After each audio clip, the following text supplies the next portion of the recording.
Thank you so much for the University of Amherst and the University System for hosting this event today. Governor Baker, President Meehan, Chancellor Sumbaswe, and Secretary Theo Herides. Right now, as we speak, our energy system is going through such disruption. Some of that is from the situation in Ukraine, and every country right now is reinforced to look at a clean, reliable, and affordable energy system. Those words have a poignancy now as residential consumers can't pay their electric bills, their heating bills, and states, countries are scrambling to catch up to the moment where they have an affordable, clean, and resilient energy system. Those have been the hallmarks of the Baker-Polito administration starting in 2015. Energy storage has been one of Governor Baker's personal interests, and I can speak to every moment when we were briefing the governor on energy storage, he would come back and say, go faster, go bigger. As we turn on this 4 megawatt hour facility, we are adding to the 320 megawatt hours in the Commonwealth as of the end of last year. To put that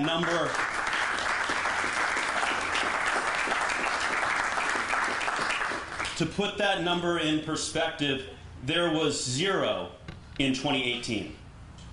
And legislatively, the governor signed a goal of 1,000 megawatt hours by 2025. In just 3 years, we are a third of the way there. This type of project is increasingly what federal legislators, federal regulators see as imperative to incorporate a clean and reliable system. We have the largest offshore wind project underway, under construction. I saw it this last weekend. Right now, the largest project under construction. And we are leading out of all of the U.S. states in ensuring that we have the storage systems to balance these intermittent resources. Frankly, without this energy storage system, we will not be able to harness the solar that we'll be producing during our sunny days and our highest demand periods. I want to thank Governor Baker for seeing ahead of the curve. I think Massachusetts has established themselves as a storage leader, and as we build on this announcement today, we're going to be working on expanding these types of projects, looking at long duration storage, and ensuring that we have that clean and affordable energy system that has been a hallmark of the Baker-Polito administration. With that, I want to introduce Governor Baker and thank you all for joining us today.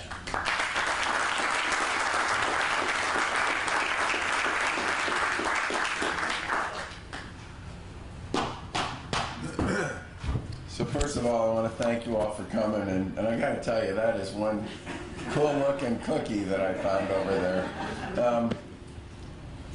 I got 2 of them because I thought it was so cool I could only eat one and carry the other.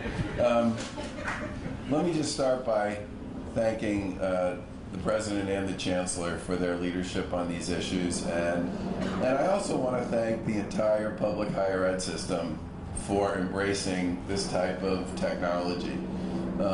These canopies are a really efficient and effective way for campuses, especially those that have a lot of what I would describe as open parking, to create an opportunity to store energy, charge batteries, and store energy that can be used for other purposes. And part of what made the storage thing such an important concept to me was the fact that if you really are going to move in a pretty big way to wind and solar, you can dramatically leverage what you get out of wind and solar if you can figure out ways to store the energy that they generate when they're delivering the highest and most significant amount of energy. And here in the Commonwealth, since the wind blows a lot, the sun shines a lot, but nowhere near enough to actually deliver on something that would work 24/7, 365, storage becomes one of those things that could be a major game player, game changer, not just in terms of what they mean for wind and for solar, but what they mean generally for the way we manage our grid overall. I mean, most people don't understand that the whole reason we have a grid in many respects is to deal with peak demand periods in the summer and in the winter. And those peak demand periods, when we have huge issues associated with making sure we can generate enough energy and enough electricity to serve people at those periods of time, those are exactly why a big part of the grid we have exists in the first place, so that we have the ability to go up a lot when we really need to and then go back down after that. And part of what makes storage, especially as a sort of medium-term play in the larger conversation about how we deal with the future of the grid, the future of energy, and the future of electricity, is the possibility it presents to actually create alternatives to the way historically people have dealt with those peak periods, which have been mostly driven by fossil fuel solutions, and in many cases by some of the worst polluting fossil fuel options of all. You here at this campus, Chancellor, have done a terrific job of embracing the idea of net zero, and I think in many ways you've established a platform that this university can build on for years to come. And I do want to say how much I appreciate the work that Patrick and Secretary Theo Herides have done on so many of these issues over the course of the past several years. We created, and I'm not bragging because it's true, the deepwater offshore wind industry in the eastern part of the United States with that procurement we put out in 2016 and the legislation we signed in 2015. That was the first time anybody saw that you could do deep water offshore wind at a price people could afford. And all of a sudden, megawatts became gigawatts.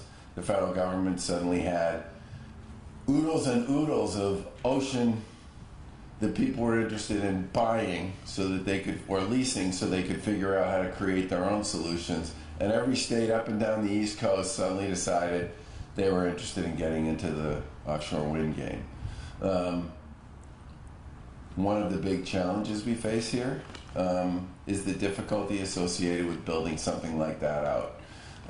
We think at the end of the day, fully built out, you're talking hundreds of transmission lines, which will create interesting debates and discussions all by themselves with respect to how you connect all that energy you're generating with what goes on the mainland. And that's another thing that makes this type of an answer such a good one. It doesn't require a lot of the other kinds of infrastructure because it's self-generated, self-stored, self-used, all in one place. And again, I want to thank the folks at UMass for stepping forward on this. We were happy to be a supporter of this initiative, not just psychologically, but financially. And this one will pay back over and over and over and over again and accrue to the benefit of the people here at UMass. So congratulations to you on this. We're happy to be supporters of it. And I just have to decide if I'm going to eat this or just carry it around and hold it to people and say, hey, I was at UMass today. Thank you.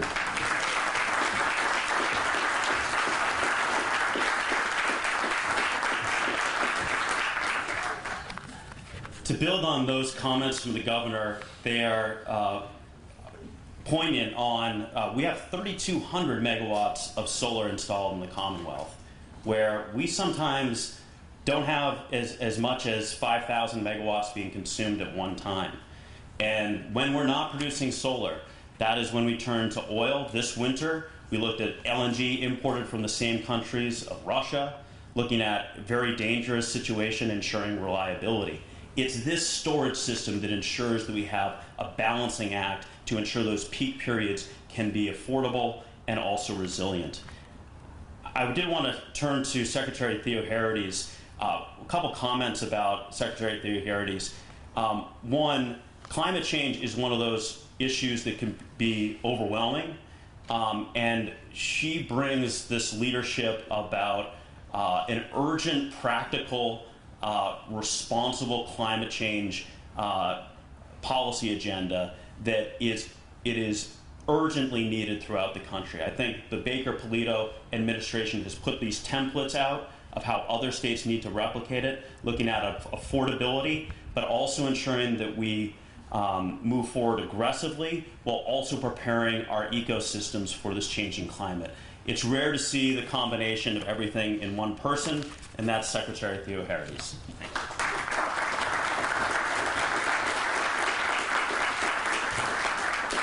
Thank you, Commissioner, for the very kind words. It is great to be at UMass Amherst with all of you today. Chancellor, President, terrific to be here.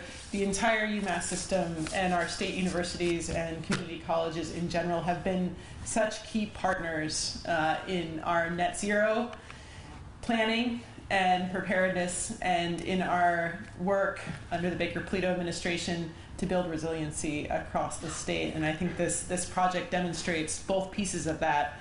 But as the Commissioner noted, since coming into office in 2015, the Baker-Polito administration has worked to build just these kinds of partnerships. And one of the ways we do that is with our Department of Energy Resources Leading by Example program that creates these partnerships with our state agencies, our authorities, our quasi-agencies, and public institutions just like the UMass system.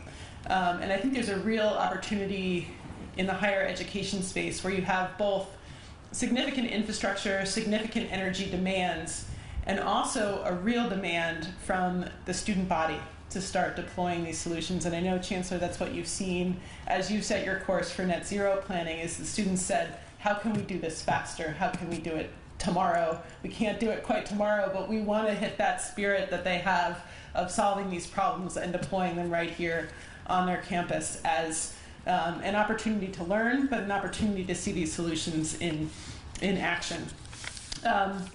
In addition to, so this is a $1.1 million Leading by Example grant and a 4 megawatt solar canopy, and we'd like to see solar panels over parking lots. Great place to put them. My preference over green space solar. But this includes new electrical vehicle charging stations with pre-wiring for additional stations as our electric vehicle fleet builds out in the Commonwealth. So it's one of the big things we've been trying to do, and that the governor just filed $200 million for in his Mass Track bill, is to expand the charging infrastructure we have for electric vehicles. So as we're making energy from the sun and the wind, we can plug in our buildings and our cars and vehicles to this energy. As of March 2022, state entities have installed 288 electric vehicle charging stations. And again, this is crucial. We have more to do. We're really urging the legislature to pass our Mass Track bill with that $200 million in it, specifically for charging. Out here in places like Western Mass, that charging infrastructure becomes critically important to eliminate some of the range anxiety people feel around owning these new vehicles. Right across campus, there's a battery storage unit installed that received another $1.1 million of support from the ACES program that Patrick mentioned through our Clean Energy Center. And as both the governor and the commissioner noted, we felt very strongly that storage was a key part of this transition, and so we committed the funding and the target to getting there by 2025. Another piece of this project that I wanted to highlight is that it's very important from a resiliency perspective. And as we're seeing more storms, climate change, microbursts, tornadoes out here in Conway a couple of years ago, having a resilient system for emergency response and shelter is a critical part of that preparation. And so this interconnected system right here serves the Mullen Center, which is the regional emergency center for Hampshire County's 160,000 residents, and a place that can go where there will be power from the system in the event of a significant power outage. I'm a Western Mass native. I don't know how many of you remember the ice storm from 2011, but my parents were actually coming down to this part of the world to find showers after 2 weeks of not having electricity in their homes. But I just wanted to reflect on the partnership that this represents. It's these types of partnerships we are chasing as we chase our net zero targets. We want to get there in a way that is affordable, that builds innovation, that builds good, well-paying jobs in our communities, and that inspires the generation of students that we have here to get into this space in clean energy. Clean energy is responsible over the last decade for 23% of all newly created jobs, and we expect that number to jump up. But a key piece of ensuring that happens is the governor's recently filed Forward Act, which would devote $750 million to climate and clean energy innovation and make sure that that innovation stays here in the Commonwealth. So it's not just developing the solutions, but it's building the jobs and the workforce to really center clean energy in the same way that we've done in the life sciences and in many other fields in Massachusetts. So for those of you who have an opportunity to talk to the legislature in the coming days, I would urge you to voice your support for this kind of innovation. It's an opportunity for our students and our workforce and for Massachusetts to really lead the country and the world in this kind of innovation. So thank you very much, and I'll turn it back to the Commissioner.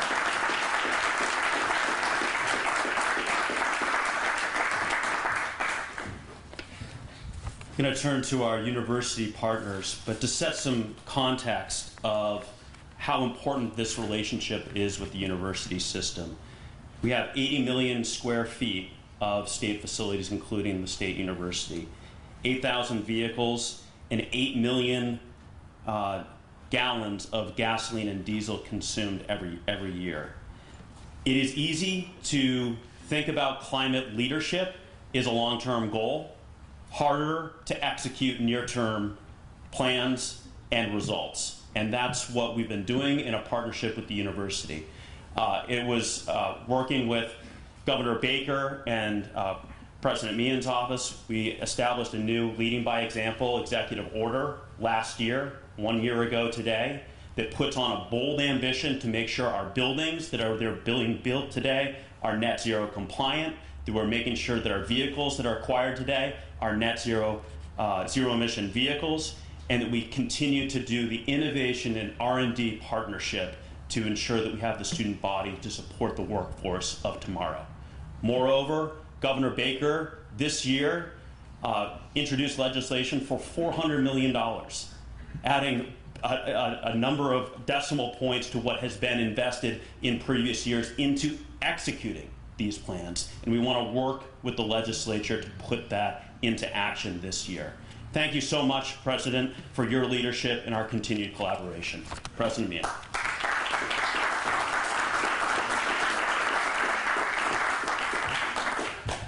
Thank you very much, Commissioner. I'm delighted to be here. We're delighted to have the governor here. We were in Westover earlier today, and we're doing this event, and then we're going to the Kennedy Athletic Center next to meet with the championship women's basketball team at UMass, and then we're going to meet with the new coach of the men's basketball team and the men's basketball team. And I can't wait to see the governor shoot a basketball. I've been waiting for this for a long time. First thing I want to do is congratulate Chancellor Subbaswamy and his leadership team and the entire UMass Amherst community for committing to their UMass Carbon Zero plan last week. Make no mistake about it, this is a bold undertaking. It also is one that recognizes our collective obligation to young people, our children, and generations to come who will be inheriting this planet very soon.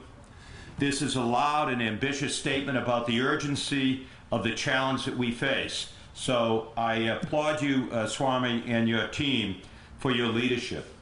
Today we celebrate smart, strategic investments designed to meet this challenge and to bring us closer to a carbon zero world.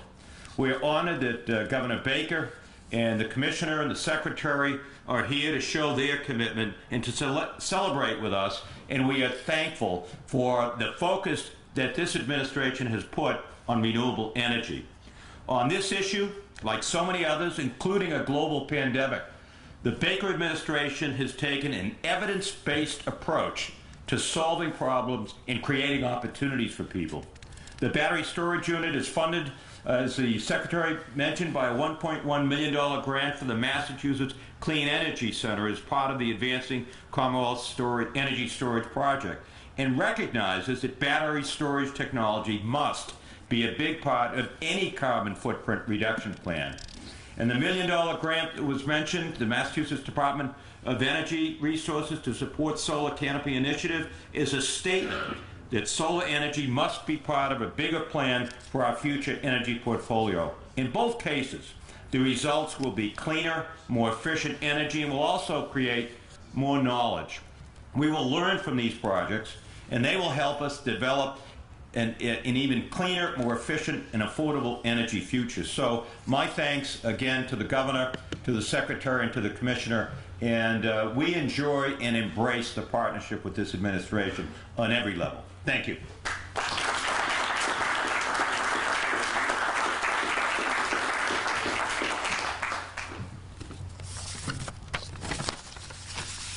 Now, turning to the Chancellor, I did want to build on some of the effort for the long-term planning that this university has gone through. A lot of climate work is very visible, like this canopy. A lot of it's hard. When you start talking about decarbonizing every building on a campus like this with the historic facilities that we have. How do you commence an initiative like that? Through collaboration. A student group, a faculty group, and a staff group did a working group to put out a long-term net zero plan. And just to give you a sense of the scale of the visible work that needs to happen with these canopies, 37% of the emission reductions will come through geothermal systems on a campus like this. And it is going to take the investments that Governor Baker put forward to modernize a campus that this facility right now is the largest state facility contributing to greenhouse gas emissions. However, it's the template that you've created here. It can be an antagonistic planning. There's an urgency to get this done. Harnessing the student body to be a partner in this, I think, is exactly how we need to go forward on every university campus in the Commonwealth. I want to congratulate the Chancellor for leading that effort and commit to being a partner going forward to build on the projects we have behind us. Chancellor.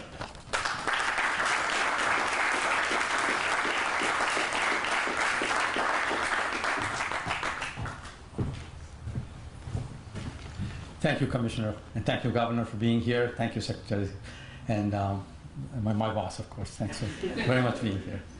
You know, I'd like to ordinarily would say a warm UMass welcome. I think instead of carbon zero, we're going to temperature zero here. So we'll try to be short.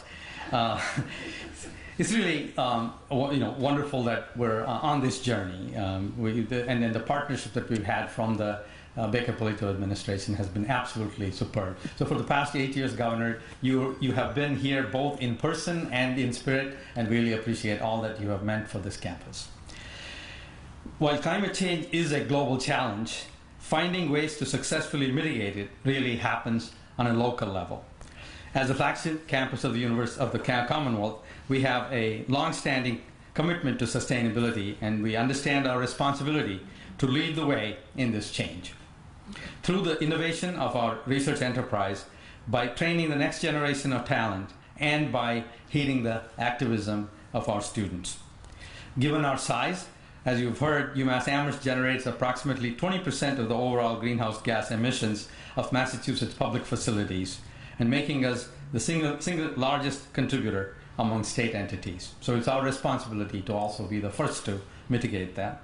This past Friday on Earth Day 2022, as you've heard, we unveiled the UMass Carbon Zero, our ambitious vision to limit the dangers of climate change and power the Commonwealth's 1,500-acre flagship campus with 100% renewable energy by approximately 2032. We're taking this bold step in support of states' commitment to achieving net zero greenhouse gas emissions by 2050. We plan to be a leader in the Commonwealth's carbon mitigation efforts while serving as an international model for the other large research university campuses as they embark on their own energy transitions. We're acting locally and influencing globally. This afternoon, we're recognizing critical tools in achieving our carbon mass zero vision. Our major solar energy initiative consists of over 15,000 photovoltaic panels across the campus. This project is reducing greenhouse gas emissions in the regional grid by equivalent of 31,000 non-metric tons of carbon dioxide and is cutting the university's electric bills by $6.2 million over the next 20 years. And our battery storage system provides power that would otherwise be purchased from the power grid at premium rates. The battery also helps optimize how the campus integrates its current mix of power generation and provides a research site for our researchers and students. And in fact, there are currently several student internships that this project is looking for students. On behalf of the entire university community, I thank the state for its ongoing support as we work to realize our UMass Carbon Zero vision. The flagship campus is grateful and proud to help lead the way in this critical transition to renewable energy. Thank you, and go UMass.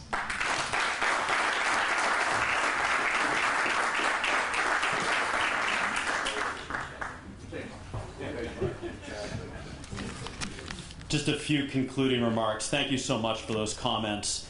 Internships. The Department of Energy Resources usually hosts 3 or 4 students from the UMass system, and I have to say we gain more from their contributions than we provide to them.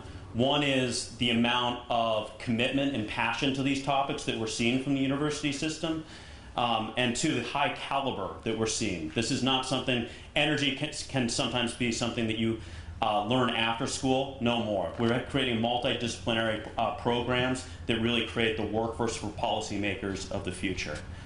I want to thank the Leading by Example program, Eric Friedman, who's, I believe, here with us today. Eric, thank you for all your efforts on this.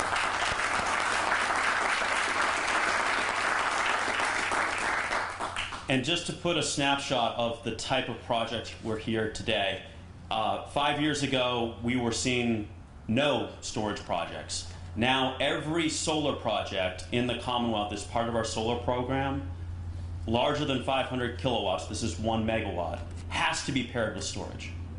And the solar developers are saying this is part of the future.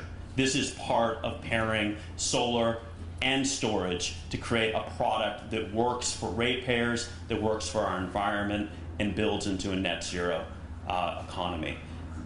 It's happening right here on this campus today, and will have to be replicated throughout the Commonwealth going forward. Thank you very much for hosting us today, and I hope this is the first of executing a long-term net zero partnership with the Chancellor and the student body. Thank you very much.